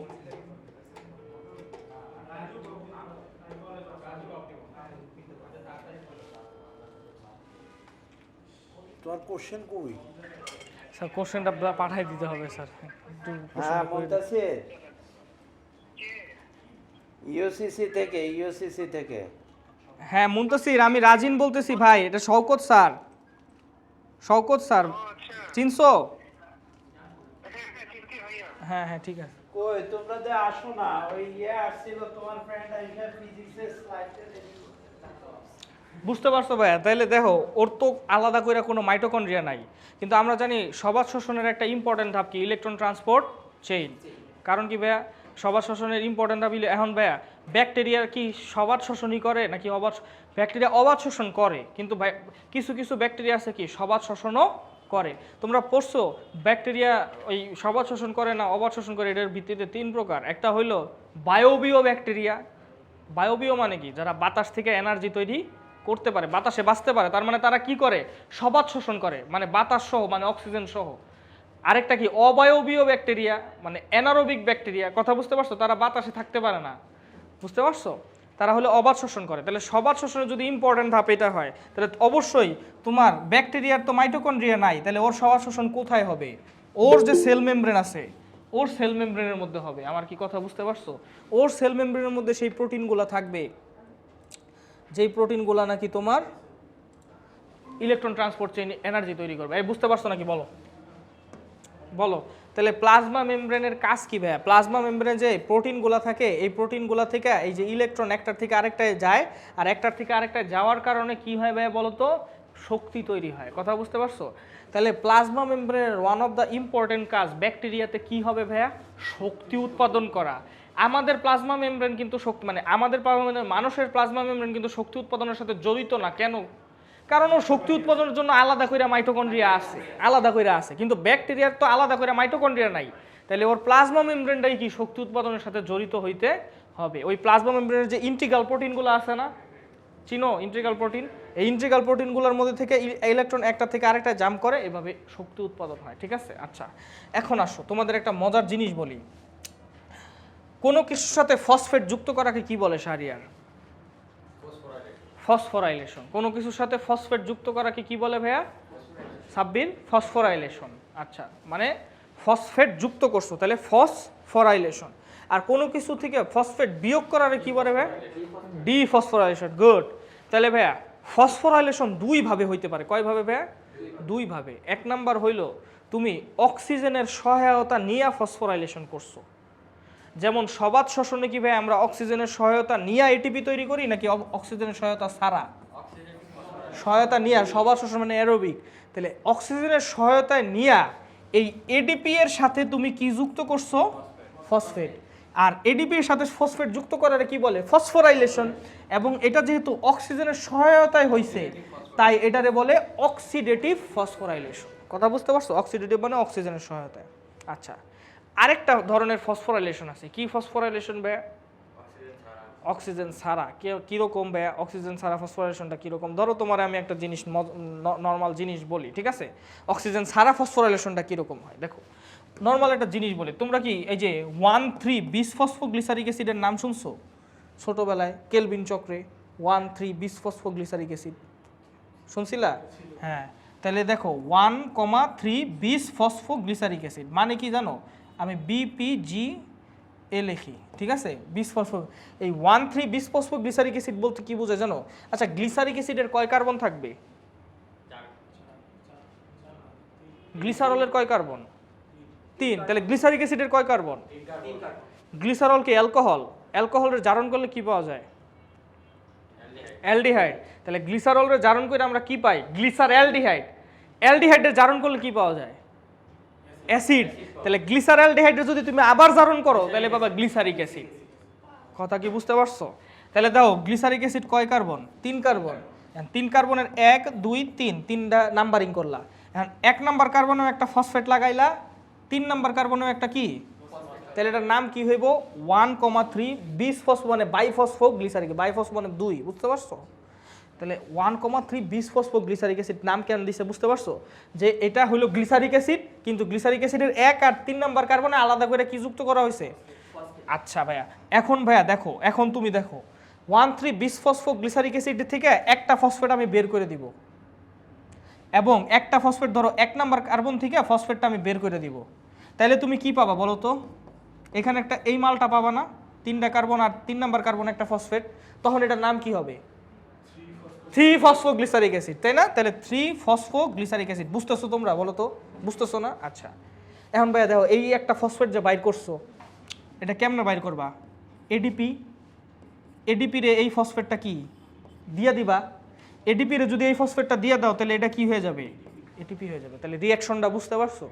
যে 1,3 বিসফসফোগ্লিসারিক অ্যাসিড থেকে আমি 3 ফসফোগ্লিসারিক অ্যাসিড তৈরি করার যখন করব তখন আমার একটা ফসফেট বাইর করতে হবে, আর ওই ফসফেটটা আমি এডিপি রে দিয়ে দিলে কি তৈরি হবে? এই জায়গায় কি ভাই অক্সিজেনের কোনো রোল আছে? তাহলে এটা কি এটা এখানেও কি ফসফোরাইলেশন হইতেছে না? কারণ কি ভাই এখানে এডিপি এর সাথে ফসফেট যুক্ত হইতেছে। এই জায়গায় কি অক্সিজেনের কোনো রোল আছে ভাই বলো তো? না, অক্সিজেনের কোনো রোল নাই। তাই এটারে বলে কি জানো? এটারে অক্সিডেটিভ ফসফোরাইলেশন তো বলবা না, তাহলে কি বলবা? এটারে বলবা সাবস্ট্রেট লেভেল ফসফোরাইলেশন। সাবস্ট্রেট মানে কি? সাবস্ট্রেট মানে কি ভাই? সাবস্ট্রেট মানে কি? একটা হলো সাবস্ট্রেট আর একটা হলো প্রোডাক্ট। এবার বলো সাবস্ট্রেট মানে কি? সাবস্ট্রেট মানে বিক্রিয়ক। কথা বুঝতে পারছো? সাবস্ট্রেট মানে কি? বিক্রিয়ক বা রিঅ্যাক্টেন্ট। বুঝতে পারছো? সাবস্ট্রেট মানে সাবস্টেন্স ধরে নাও। তাহলে ভাই এইখানে কি তুমি একটা সাবস্টেন্স থেকে কি তৈরি করলা? এটিপি তৈরি করলা না? তাহলে এটারে কি বলে ভাইয়া? Substrate level phosphorylation. Substrate level phosphorylation কি অক্সিজেন লাগে? তাহলে সাবস্ট্রেট লেভেল ফসফোরাইলেশন কাদের হবে? অ্যানারোবিক ব্যাকটেরিয়া, অবায়বীয় ব্যাকটেরিয়া। আর অক্সিডেটিভ ফসফোরাইলেশন কি কাদের হবে? Aerobic bacteria. কথা কি বুঝতে পারছো? Okay fine. তাহলে এইবার বোঝো। এখন দেখো ভাইয়া, এই যে দেখো এই রিঅ্যাকশনটা দেখো তো ভাইয়া। আচ্ছা, গ্লুকোজ থেকে পাইরুভিক অ্যাসিড পাওয়া যায় কোন কোন প্রসেসের মাধ্যমে? গ্লুকোজ ভেঙে দুইটা পাইরুভিক অ্যাসিড তৈরি হয়, বলো তো? গ্লাইকোলাইসিস। হ্যাঁ, গ্লুকোজে ভাঙার প্রসেসে কি বলে? ওই পড়ছো না ছোটবেলায়? গ্লুকোজ ভেঙে দুইটি পাইরুভিক অ্যাসিড তৈরি হয়, এটাকে কি বলে? গ্লাইকোলাইসিস। তাহলে ধরো গ্লাইকোলাইসিস হয়েছে, গ্লাইকোলাইসিস হয়ে কি তৈরি হয়েছে ভাইয়া? Pyruvic acid. এবং গ্লাইকোলাইসিস থেকে তুমি দেখবা যে গ্লাইকোলাইসিস এই পাইরুভিক অ্যাসিড তৈরি করার সময় 2 অণু এটিপি পাওয়া যায়। কথা বুঝতে পারছো? এরপরে পাইরুভিক অ্যাসিড তো ভাইয়া একটা অ্যাসিড। অ্যাসিড কি কোষের জন্য ক্ষতি করে না? তাই এই সেল মেমব্রেনে একটা এনজাইম আছে যে পাইরুভিক অ্যাসিডরে ইথানলে কনভার্ট করে। ইথানল তো অ্যাসিড না, তাই H+ বারবার কোষের জন্য ক্ষতিকর কম। কথা বুঝতে পারছো? কিন্তু এই যে বিক্রিয়াটায় তুমি কি পাইলা? এটিপি পাইলা না? আচ্ছা, এই এটিপি যে পাইলা এটা কি অক্সিডেটিভ ফসফোরাইলেশনের মাধ্যমে পাইছো না সাবস্ট্রেট লেভেলের মাধ্যমে পাইছো? সাবস্ট্রেট লেভেলের মাধ্যমে। অক্সিজেন কই ইউজ করছি আমি? কথা বুঝতে পারছো? এটা কিসের মাধ্যমে পাইছি ভাই? সাবস্ট্রেট লেভেল, অক্সিজেন আনি নাই। তাহলে ভাই বুঝতেই পারতেছো এটা হলো কি অ্যানারোবিক রেসপিরেশনের জন্য। কথা কি বুঝতে পারছো? আচ্ছা, আর অ্যারোবিক রেসপিরেশনের জন্য আমাদের কি লাগে? ইলেকট্রন ট্রান্সপোর্ট চেইন লাগে, কারণ ইলেকট্রন ট্রান্সপোর্ট চেইন তো সবার শ্বসনের ধাপ। তো আচ্ছা, ইলেকট্রন ট্রান্সপোর্ট চেইনের মধ্যে ভাই অ্যাকচুয়ালি মানে ইলেকট্রন ট্রান্সপোর্ট চেইন চালাইতে হইলে অক্সিজেন লাগে। এই কারণেই তো ভাইয়া অক্সিডেটিভ মানে এই কারণেই তো ভাইয়া ইলেকট্রন ট্রান্সপোর্ট চেইন কার ধাপ? সবাত শ্বসনের না অবাত শ্বসনের? সবাত শ্বসনের 4টা ধাপ আছে: গ্লাইকোলাইসিস, অ্যাসিটাইল কোয়ে তৈরি, ক্রেবস চক্র আর ইলেকট্রন ট্রান্সপোর্ট চেইন। তাহলে ইলেকট্রন ট্রান্সপোর্ট চেইন চালাইতে হলে তোমার কি লাগবে? অক্সিজেন লাগবে। এখন আমি দেখাই কেমনে অক্সিজেন লাগে। তো ইলেকট্রন ট্রান্সপোর্ট চেইন মানে কি? ধরো এখানে একটা প্রোটিন আছে, এখানে একটা প্রোটিন আছে, এই জায়গায় আরেকটা প্রোটিন আছে। তো এই প্রোটিনগুলোর মধ্যে ইলেকট্রন কি হবে? ফ্লো হবে, তাই না? আচ্ছা, ইলেকট্রন ফ্লো হওয়ার জন্য তো আমার প্রথমে ইলেকট্রনটা লাগবে। ইলেকট্রনটা আসবে কই থেকে? ভাইয়া কোষের মধ্যে বিভিন্ন নেগেটিভ চার্জ থাকে না? এটা নাইট্রাইট আয়ন। কি আয়ন ভাইয়া? নাইট্রাইট। কিন্তু এটা কি নাইট্রেট নাকি নাইট্রাইট? নাইট্রেট কোনটা? এটা, তাই না? আচ্ছা ঠিক আছে, এটা দেখতেছি। এখন ভাইয়া দেখো, নাইট্রাইট আয়নের মধ্যে একটা নেগেটিভ চার্জ আছে, মানে ইলেকট্রন আছে। তো আমি কি করব জানো? আমি এই এনজাইম দিয়া একটা অক্সিজেন নিয়ে আসবো। ধরো একটা অক্সিজেন, মানে এটা তো ওই যে তুমি ওইভাবে করতে পারো যে 2NO2 আর এখানে 2 বসাই দিতে পারো। বুঝতে পারছো? তো ওইভাবে না বসায় আমি একটা দিয়েই দেখাইতেছি। মানে মানে যেটা বলতেছি আমি তোমারে, আমি চাইলে এটার এমনি লিখতে পারি না ভাইয়া ½ O2, তাহলে তো একটা অক্সিজেনই হয়, তাই না? তো ওইটাই আর কি, আমি ওইটা না লিখে আমি জাস্ট একটা অক্সিজেন। তো ভাইয়া দেখো, এই একটা অক্সিজেন ও কি করে জানো? ও যদি NO2 এর সাথে যুক্ত হয় তাহলে এইখানে কি হবে ভাইয়া বলো তো? NO3- হইব। বুঝতে পারছো? NO3- হবো, কিন্তু এই প্রসেসে একটা ইলেকট্রন কিন্তু বের হয়ে যায়। এখন তুমি বলো ভাই কেমনে? ওর কাছেও মাইনাস আছে, ওর কাছেও মাইনাস আছে, তাহলে ইলেকট্রন কেমনে বাইরে হলো? ভাই এই যে অক্সিজেন আসলো, ও তো O2- নিয়ে আসছে। ও কি তাহলে কি ও আরও 2টা ইলেকট্রন কি এক্সট্রা নিয়ে আসছে। এরপরে বন্ড টন ফরমেশন করার মাধ্যমে এমন একটা সিস্টেম হয়েছে যেখানে একটা ইলেকট্রন কি হয়েছে? এক্সিট হয়েছে। বুঝতে পারছো? এটা তোমরা যখন স্ট্রাকচারটা বুঝবা তখন আরো বেটার বুঝবা, বাট এটা তো তোমরা বুঝতেই পারতেছো। এখানে ইলেকট্রন এক্সেস হয়েছে, তাই ইলেকট্রন একটা বের হয়ে গেছে এবং এই ইলেকট্রনটা ফ্লো হবে। ফ্লো হওয়ার মাধ্যমে কি তৈরি হবে ভাই বলো তো? এটিপি তৈরি হবে। এখন বলো এই প্রসেসটার মধ্যে কি অক্সিজেন লাগছে? তাহলে এই ফসফোরাইলেশনটা কি? Oxidative phosphorylation. আচ্ছা, অক্সিডেটিভ ফসফোরাইলেশন করার জন্য ব্যাকটেরিয়া কি ইউজ করছে? Nitrate ion. নাইট্রেট আয়নটা কই থেকে আসছে? কোষের ভিতরে। তার মানে কি? তার মানে কোষের ভিতরে যদি নেগেটিভ চার্জ, আমরা কি জানি কোষ কিন্তু প্রত্যেকটা কম্পার্টমেন্ট কিন্তু ইলেকট্রিক্যালি নিউট্রাল থাকতে চায়, এটা জানো? তো মানে কোষের ভিতরে যতগুলা পজিটিভ চার্জ আছে ততগুলা নেগেটিভ চার্জ আছে। তাহলে ভাইয়া নাইট্রেট আয়ন যদি তুমি কোষের ভিতরে পাও তাহলে নিশ্চয়ই এটা তুমি পজিটিভ চার্জও পাইছো। অর্থাৎ আমি যদি বলি তুমি যদি কোনো জায়গায় Cl মাইনাস আয়ন পাও, তার মানে নিশ্চয়ই এটার আশেপাশে কি আছে? Na প্লাস, তাহলে NaCl আছে, তাই না? তাহলে এটা নাইট্রেট কি আছে জানো কোষের ভিতরে? এটা এইভাবে আছে, পটাশিয়াম নাইট্রেট হিসেবে আছে। কারণ আমরা জানি কোষ, জানি না রাখো, কোষের ভিতরে পটাশিয়াম আয়ন সবচেয়ে বেশি থাকে। আর কোষের বাইরে কোন আয়ন সবচেয়ে বেশি থাকে? সোডিয়াম। কোষের ভিতরে পটাশিয়াম বেশি থাকে, কোষের বাইরে সোডিয়াম বেশি থাকে। এর এক্সপ্লানেশন আমি তোমাদের দিব, কথা বুঝতে পারছো? এক্সপ্লানেশনটা মানে দিব, সমস্যা নাই, এটা পরে দিব। এখন দেখো তাহলে কি বুঝলা যে ব্যাকটেরিয়া এই যে পটাশিয়াম নাইট্রেট কি জৈব এটা কি লবণ না? একটা salt. Potassium nitrate, NaCl, chloride, এগুলো সবই তো লবণ না? বলো অ্যাসিড আর ইসের বিক্রিয়া কি উৎপন্ন হয়? লবণ উৎপন্ন। এটাও নিশ্চয়ই অ্যাসিড আর ইসের বিক্রিয়া উৎপন্ন হয়েছে, তাই না? আচ্ছা, তাহলে এটা একটা লবণ। তাহলে পটাশিয়াম নাইট্রেট একটা লবণ। এটা কি লবণ ভাইয়া? এটা কি জৈব লবণ না অজৈব লবণ? এটা কি জৈব জিনিস না ইনঅর্গানিক? জৈব চিনো তুমি? জৈব কি? জৈব হলো অ্যালকিন, এগুলা কার্বন আর হাইড্রোজেন দিয়ে যেটা হয় ওটারে কি বলে? জৈব। যেমন আমি তোমার একটা জৈব লবণের উদাহরণ দেই, CH3COO Na, এটা Na প্লাস আর কি Cl মাইনাস, তাহলে এটা কি একটা দুটা মিলা সল্ট তৈরি হয়েছে। তাহলে এটারে কি বলবা? জৈব লবণ। আর এটা কি লবণ? অজৈব লবণ। তাইলে ব্যাকটেরিয়া কি করে? অজৈব লবণের সাথে অক্সিজেন যুক্ত করছো, তাহলে কি অজৈব লবণ রে কি করলা? জারিত করলা, অক্সিডেশন করলা। তাহলে ব্যাকটেরিয়া দেখবা অজৈব লবণ জারিত করে কি করে? শক্তি উৎপাদন করে। লেখা আছে দেখো, ব্যাকটেরিয়ার বৈশিষ্ট্যটা বের করো। হ্যাঁ দেখো তো ভাইয়া, দেখো বলতেছি, তারা আমি নিজে আগে বের করে নিই। কই দেখো 10 নম্বর পয়েন্ট দেখো, অধিকাংশ ব্যাকটেরিয়া অজৈব লবণ জারিত করে শক্তি উৎপাদন করে। এবার রিলেট করতে পারতেছো ভাইয়া? রিলেট করা যায়? দেখো, অজৈব লবণ জারিত করে যারা শক্তি উৎপাদন করে তারা কি করে? অক্সিডেটিভ ফসফোরাইলেশন করে।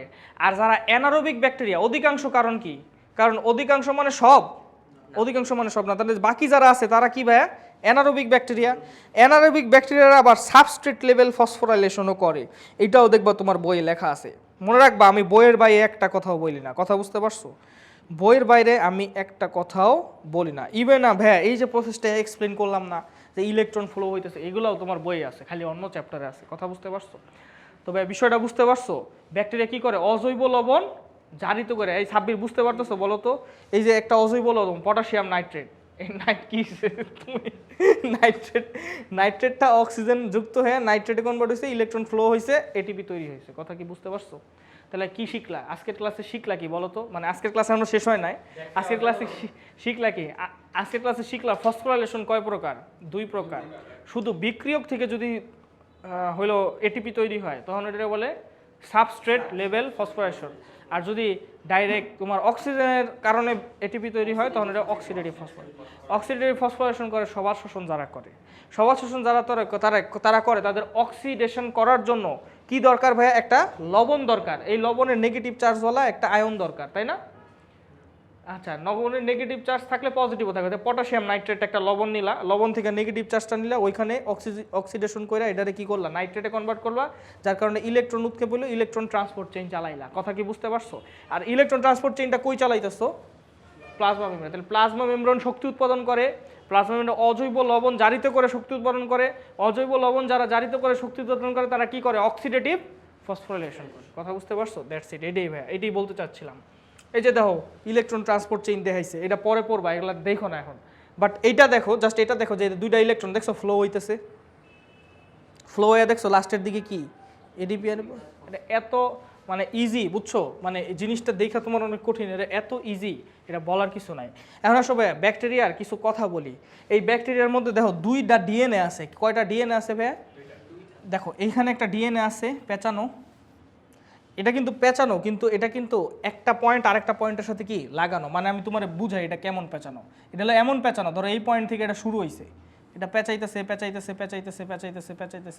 আবার কি এই পয়েন্টেই লাগছে। কথা বুঝতে পারছো?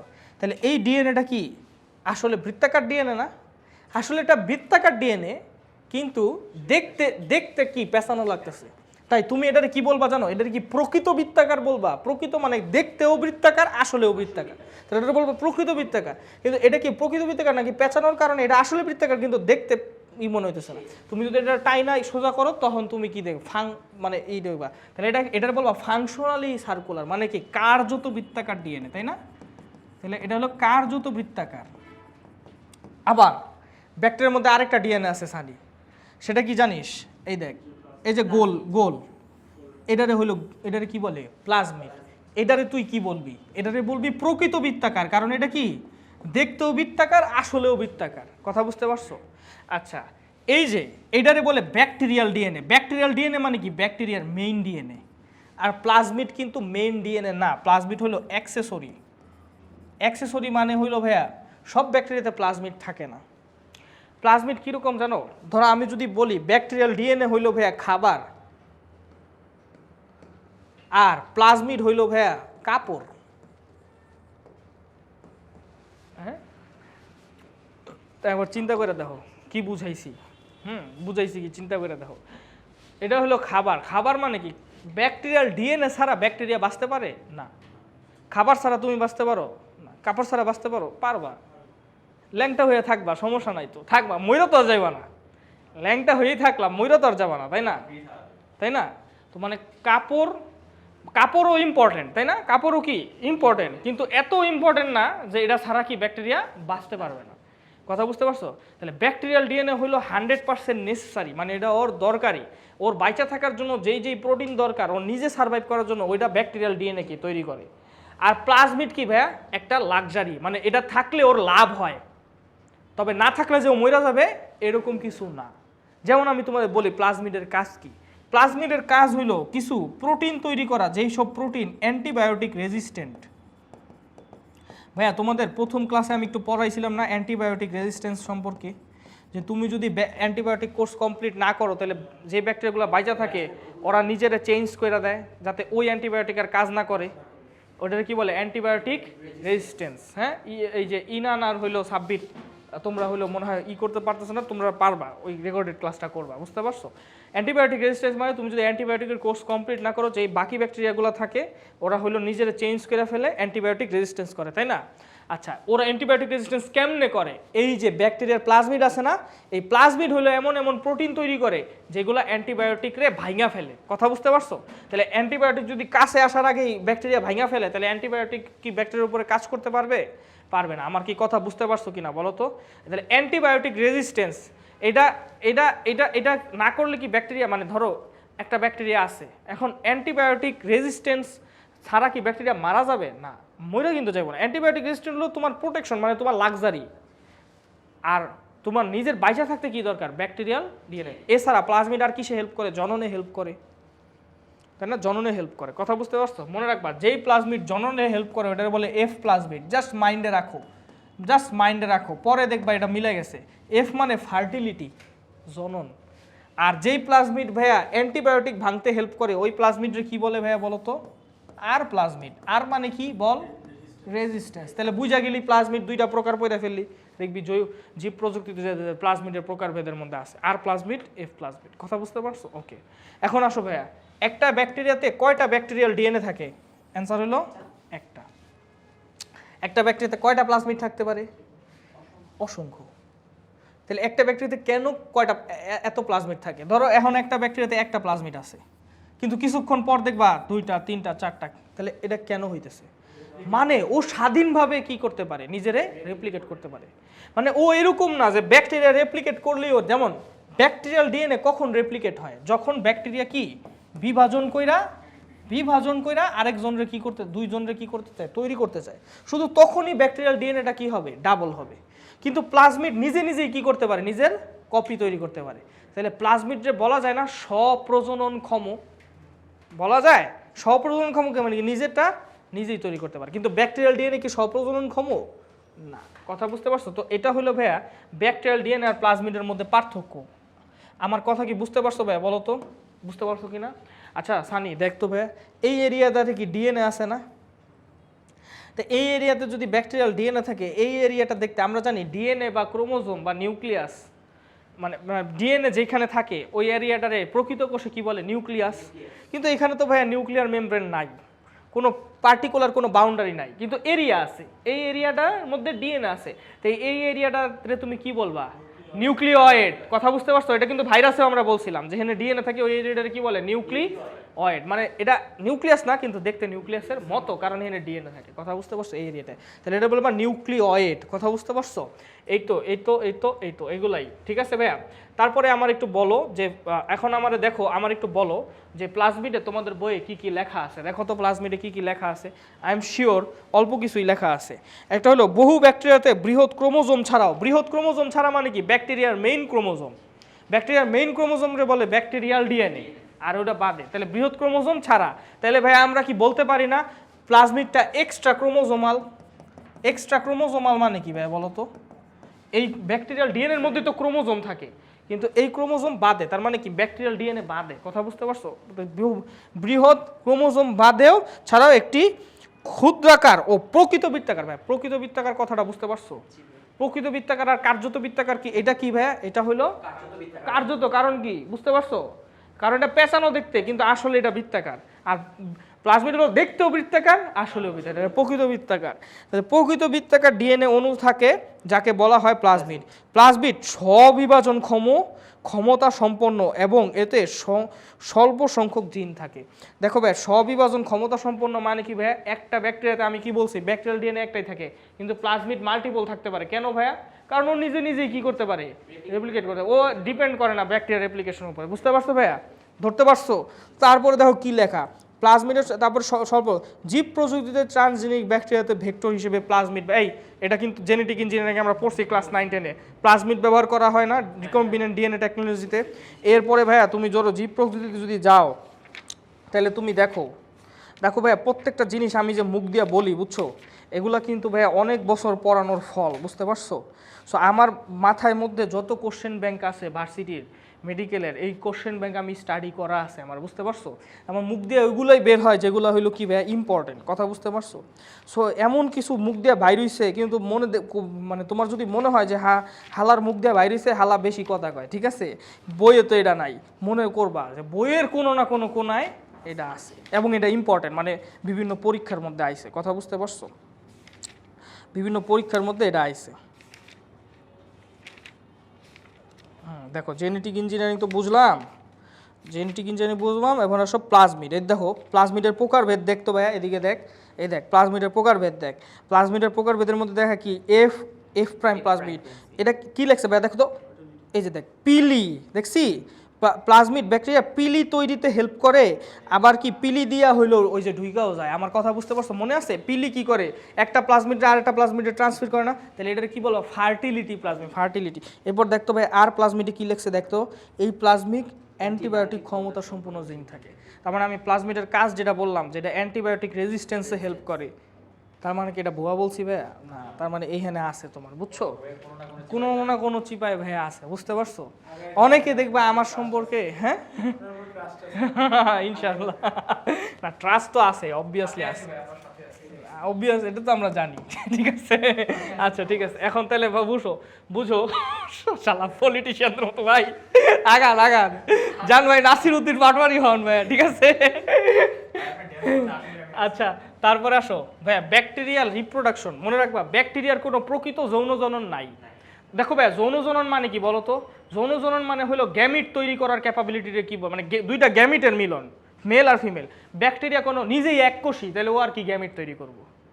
বুঝতে পারছো? তাহলে ব্যাকটেরিয়া কোনো গ্যামিট তৈরি করতে পারে না, কিন্তু তার কোনো প্রকৃত যৌন জনন আছে? নাই। তাহলে ব্যাকটেরিয়ার যত জনন সবই কি অযৌন জনন। ব্যাকটেরিয়ার যৌন জনন নাই, কিন্তু একটা ফেক যৌন জনন আছে। ফেক যৌন জনন মানে কি? ওই যে ঢুকাই দিলা, ঠিক আছে, ট্রান্সফার করলা পিলি দিয়া, তাহলে ওটা হলো কি ফেক যৌন জনন। কথা, কিন্তু ওটা প্রকৃত যৌন জনন না, ওটা একটা জেনেটিক ম্যাটেরিয়ালে ট্রান্সফার হয়েছে, তাই এটারে ফেক যৌন জনন। দেখো এটা হলো কনজুগেশন আছে, ট্রান্সফরমেশন, ট্রান্সডাকশন, 2-3টাই পড়াবো। ইজি, খুবই ইজি ভাইয়া, বুঝতে পারছো? দেখো, আর অজন ওজনের মধ্যে ভাইয়া দ্বিবিভাজন আমরা পরে ফেলছি। আমরা মুকুল উদ্গম, গনিডিয়া আর এন্ডোস্পোর তৈরি করবো, ঠিক আছে? এগুলো খুবই ইজি। দেখো, এক নাম্বার হলো মুকুল উদ্গম। মুকুল উদ্গমের সিস্টেম কি জানো? পুরাপুরি দ্বিবিভাজনের মতোই, খালি পার্থক্য কি জানো? এটা মেসোজোম দিয়ে হয় না। মেসোজোম দিয়ে যদি না হয় তাহলে কি হবে ভাইয়া বলো তো? মেসোজোম কি ভাইয়া একদম মাঝখানে থাকে না? তাহলে মাঝখানে থাকার কারণে যে ভাগটা হইব, তাহলে দুইটা কোষ কি হইব? সমান হইব। কিন্তু এটা যেহেতু মেসোজোম দিয়ে হয় না, তাই এটা ভাগ এমনভাবে হয় যে একটা হয় কি ছোট, আর একটা হয় কি বড়। বুঝতে পারছো? এরকম প্রথমে ভাগ হয়, তারপরে ডিএনএটা ডাবল হয়ে ওই বাট বা মুকুলের মধ্যে ঢুকা যায়। বাট বা মুকুল মানে কি? এই যে দেখো একটা এক্সটেনশন বাইর হইছে না, এটারই বলে বাট বা মুকুল। এরপরে ধরো ঢুকা যায়, ঢুকা যাওয়ার পর ধরো এই মুকুলটা আলাদা হয়ে যায়। কিন্তু তাহলে নতুন যে ব্যাকটেরিয়া সৃষ্টি হয় ওইটার সাইজ কি ছোট হয়ে যায়, কিন্তু বাইনারি ফিশনে কিন্তু সমান থাকে, মনে আছে? আচ্ছা, তাহলে এটাই হলো ভাইয়া পার্থক্য, ঠিক আছে? দ্যাটস ইট, এটা শেষ। এরপর আসো এন্ডোস্পোর তৈরি। এন্ডোস্পোর কোনো জনন না ভাইয়া, এটা হলো সার্ভাইভাল। এটা কি ভাইয়া? সার্ভাইভাল। মনে রাখবা, এটা হলো মানে কি বলে, এটা হলো প্রতিকূল পরিবেশে বাইচা থাকার জন্য একটা সিস্টেম, বুঝতে পারছো? এন্ডোস্পোর, এন্ডো মানে কি ভিতরে, তার মানে ও নিজেরে গুটায় নিজেরে ভিতরে নিয়ে নেয়, তাই এটারে এন্ডোস্পোর বলে, বুঝতে পারছো? এটা কোনো জনন না, এটা কি বলে? সার্ভাইভাল। দেখো, এটা প্রতিকূল পরিবেশে এটা বাইচা থাকার একটা সিস্টেম। ভাইয়া, আমি তোমার একটা কোশ্চেন করি। ধরো তুমি একটা ব্যাকটেরিয়া, এখন তোমার আশেপাশে প্রতিকূল পরিবেশ তৈরি হয়েছে। প্রতিকূল পরিবেশ মানে কি ভাইয়া? পরিবেশের মধ্যে অনেক হিট আছে, অনেক অ্যাসিড আছে, বা অনেক খারাপ খারাপ সাবস্টেন্স আছে যেটা তোমার জন্য কি ক্ষতিকর। এটারই তো প্রতিকূল পরিবেশ বলবা, তাই না? তাহলে তোমার কি করা উচিত বলো তো? অবশ্যই আশেপাশে একটা কি তৈরি করা উচিত? কঠিন একটা লেয়ার তৈরি করা উচিত, যেই লেয়ার ভেদ করা, যেই লেয়ার ওই যে হিট অথবা কোল্ড অথবা ওইটারে কি করে প্রোটেক্ট করতে পারে, তাই না? তুমি বাইরের হিট দ্বারা প্রভাবিত হবা না, কোল্ড দ্বারা প্রভাবিত হবা না, অ্যাসিড দ্বারা প্রভাবিত, তাহলে বাইরে কি তৈরি করবো? অনেক ঘন একটা লেয়ার তৈরি করবো। এখন বুঝো কেমনে লেয়ারটা তৈরি করে ব্যাকটেরিয়া। দেখো দেখো ভাইয়া, প্রথমে তার ডিএনএটারে ডাবল করতে হইব। হ্যাঁ, ডিএনএটারে ডাবল কেন করে আমি বলি, কারণ সে দুই ভাগ করবে। তার কাজ কি ভাইয়া? দুই ভাগ করা। দুই ভাগ করে, তাই ডিএনএ ডাবল করে সে এই যে কোষটারেও দুই ভাগ করে, কোষটারেও দুই ভাগ করে, কিন্তু আনিকলভাবে করে। কথা বুঝতে পারছো? আনিকলভাবে করে বড় কোষটা হইলো ছোট কোষটারে এরকম কি করে? এনগালফ কইরা ফেলে। এখন বড় কোষটা যদি ভাইয়া ছোট কোষে এনগালফ কইরা ফেলে, তাহলে আমরা বলো এতে লাভ কি হইলো? লেয়ার বাড়লো। লেয়ার বাড়লো না? কোষ প্রাচীর, কোষ ঝিল্লি কি সহ এনগালফ করে, তাহলে এটা লেয়ার বাড়লো নাকি বাড়লো না বলো? আগে লেয়ার ছিল একটা, এখন লেয়ার হলো চারটা। মানে আগে লেয়ার ছিল দুইটা, এখন লেয়ার কি চারটা। আমার কথা বুঝতে পারছো? এই কারণেই ও ডিভিশনটা করে, নইলে ও ডিএনএ ডিভিশনটা করতো না। ও ডিএনএ ডিভিশনটা কেন করে? দুইটা কোষ তৈরি করার জন্য, যাতে বড় কোষ ছোট কোষটার এনগালফ করে লেয়ার কি বাড়ায় দেয়, তাই না? লেয়ার বাড়ায় দেয়। তাহলে ভাই এই ডিএনএটার কোনো দরকার আছে? মানে ও ডিএনএটা ডাবল করছিল কেন? কোষটা ডিভাইড করার জন্য, যাতে বড় কোষ ছোট কোষে এনগালফ করে লেয়ার বাড়ায় দেয়। কিন্তু তাহলে এই ডিএনএটার কোনো দরকার আছে? তাহলে এই ডিএনএটা ধ্বংস করে ফেলো। কথা বুঝতে পারছো? মেইন ডিএনএটা তো আছেই, কথা মানে একটা ডিএনএর কপি তো আছে, ওটাই তো তোমার দরকার। কথা বুঝতে পারছো? তাহলে আদিস্পোর সেল মেম্বার মাতৃকোষ থেকে আদিস্পোর ডিএনএ মাতৃ ডিএনএ ডিগ্রেডেড হয়ে যায়। মাতৃ ডিএনএ ডিগ্রেড মানে যেই ডিএনএটা বড়টার ওইটার কি দরকার নাই, কারণ ছোটটার বাইরে লেয়ার তৈরি হইতেছে, ওইটারে বাঁচায় রাখতে হবে। এখন দেখো ভাইয়া, লেয়ার তৈরি হওয়ার পর এই যে বাইরে মানে এটা কি কোষ প্রাচীর না ভাইয়া? কোষ প্রাচীর, কোষ ঝিল্লি, তাই না? এটা হইলো এক লেয়ারের কোষ প্রাচীর, কোষ ঝিল্লি, আর বাইরে কি আরেক লেয়ারের আছে ওই যে এনগালফ করার পর। আচ্ছা, দুই লেয়ারের মাঝখানে না, মাঝখানে বা অনেকে বলে উপরে নিচে, আমি বলি মাঝখানে, দুই লেয়ারের মাঝখানে হলো ক্যালসিয়াম সল্ট জমা হওয়া শুরু হয়। কি ভাইয়া? এখন বলো ক্যালসিয়াম সল্ট কেন আমি জমা করতেছি এই জায়গায়? মানে ব্যাকটেরিয়া কেন ক্যালসিয়াম সল্ট জমা করতেছে বলো? ক্যালসিয়াম সল্টগুলো মানে ক্যালসিয়াম সল্টগুলোর বৈশিষ্ট্য কি? মনে হবে ক্যালসিয়াম সল্টগুলা অনেক শক্ত হয়। প্রমাণ দিমু, ক্যালসিয়াম কার্বনেট, এটা মানে কি?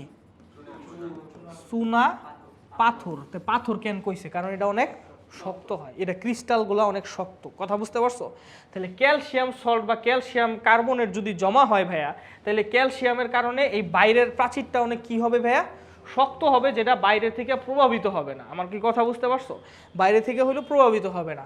এই কারণে ভাইয়া এইভাবে হলো তাহলে এন্ডোস্পোর তৈরি হবে। আরও একটা জিনিস হবে, ও লাস্টে কি করবে জানো? লাস্টে ওর ভিতরের যে প্রোটিনগুলো আছে, এই প্রোটিনগুলো কি ভিতরে রেখা লাভ আছে ভাই এখন?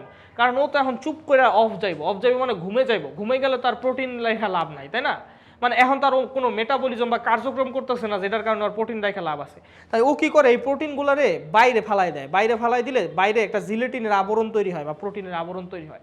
এতে লাভ কি ভাইয়া বলো তো? ওর যে ভিতরের প্রোটিনগুলো বাইরে ফালাই দেয়, এই যে দেখো জিলেটিনের একটা প্রোটিনের আবরণ, এতে লাভ কি ভাইয়া বলো তো? লাভ হলো আরেকটা লেয়ার তৈরি হলো। কথা কি বুঝতে পারছো? তাহলে এটারে কি বলে ভাইয়া? এন্ডোস্পোর। তাহলে এন্ডোস্পোর কেমনে তৈরি হয় আমরা বুঝতে পারছি ভাইয়া বলো তো? এন্ডোস্পোর কি, প্রথমে ভাগ হয়ে ছোট বড় কোষটা ছোট কোষটারে এনগালফ করে, এনাফ লেয়ার তৈরি হয়, ক্যালসিয়াম সল্ট জমা হয়, এরপরে কি হয় ভাইয়া বলো তো?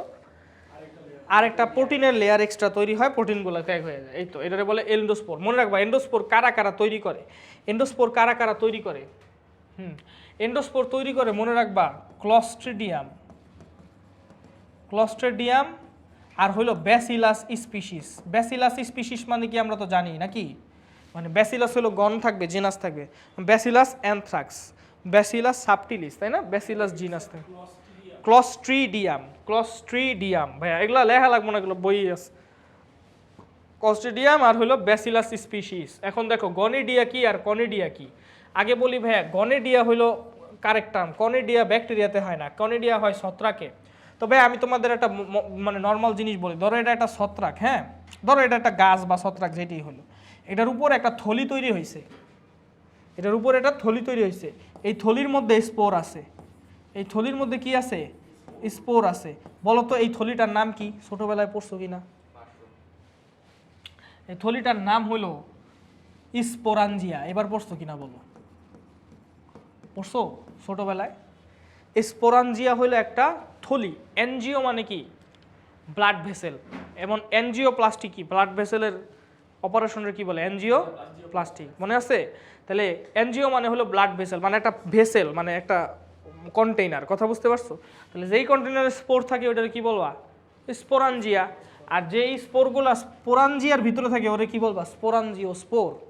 আচ্ছা এখন ভাইয়া দেখো আরেকটা প্ল্যান্ট আছে এটা, কিন্তু এটার মধ্যে কোনো স্পোরাঞ্জিয়া তৈরি হয় না। তাহলে এখানে কি ডাইরেক্ট স্পোর হওয়া শুরু করছে না? তাহলে এই স্পোরগুলো কি স্পোরাঞ্জিয়ার ভিতরে না বাইরে? এটারে বলে কনিডিয়া। কথা বুঝতে পারছো? এটাকে কি বলে? কনিডিয়া। তেমনই ভাইয়া এই কনিডিয়ার মতো দেখতে, যদি ধরো এরকম একটা লিউকোথ্রিক্স নামক একটা ব্যাকটেরিয়া আছে, দেখতে কিরকম ভাইয়া? সূত্রাকার, মানে এরকম লম্বা, ঠিক আছে? তো এটার একটা কোষ হঠাৎ করে ফুইলা যায়, বুঝতে পারছো? ফুইলা যাওয়ার পর কি হয়? এই কোষটা বিভাজন করতে থাকে, এই কোষটা বিভাজন করে অনেকগুলা কপি তৈরি করে। এই যে দেখতেছো ছোট ছোট কপি তৈরি করছে। আচ্ছা এই কপিগুলারে দেখলে কেমন মনে হয়? কনিডিয়ার মতো মনে হয় না স্পোরাঞ্জিওস্পোরের মতো মনে হয়?